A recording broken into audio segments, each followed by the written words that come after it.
This painting is, it's an anti-narrative. It doesn't stop because you have to keep circulating in the canvas. And this is true of most of my canvases, that they are not narratives, they are anti-narratives in that they don't have a beginning, middle, end. They have a constant circulation of movement.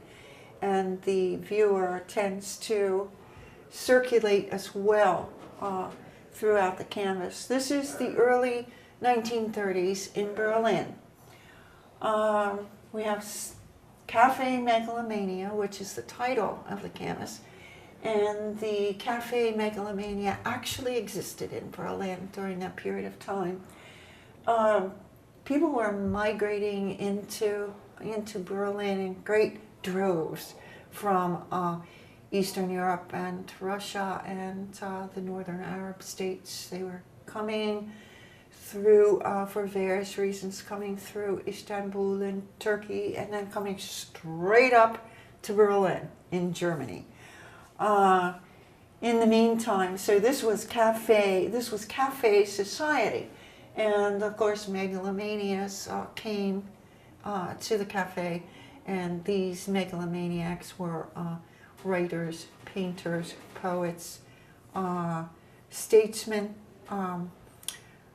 what else? Authors, playwrights, etc., etc. The creme de la creme. Everybody was at the very top, and remaking themselves, remaking their identities to fit with the Café Megalomania. Meanwhile, down here is the Reichstag, which was burned in 1933, burned down in 1933, supposedly by a Dutchman, but some people say that it was the Nazis who actually set it on fire. And then the Reichstag was rebuilt, and the Third Reich, or the Nazi Party, moved into it. So that is the thing that is holding all of this up.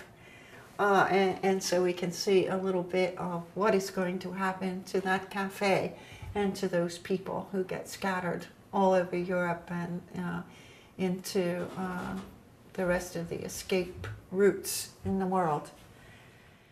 If I am not actually traveling, then I'd like to be doing the mind travel, going place to place, for instance, Ethiopia, with the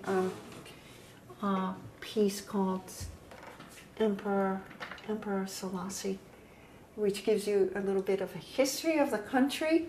And speaking of intensity, it gives you the intensity of that particular man. And I was interested in painting him because of how much he has in his face.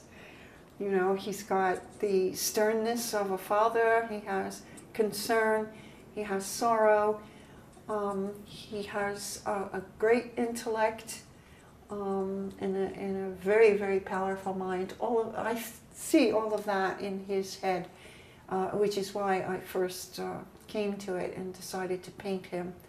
And then the additives on it are part of the history of Ethiopia, a sad history.